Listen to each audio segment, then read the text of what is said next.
Aamu kahvilassa. Sara meni aamulla pieneen kahvilaan, koska hän halusi aloittaa päivän rauhallisesti.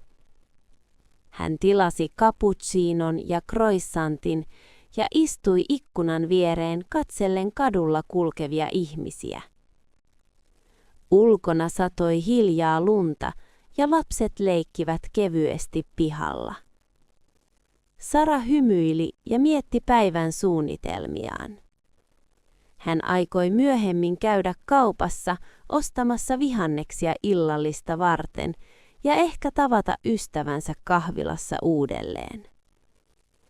Hetken ajan kaikki näytti täydelliseltä ja rauhalliselta.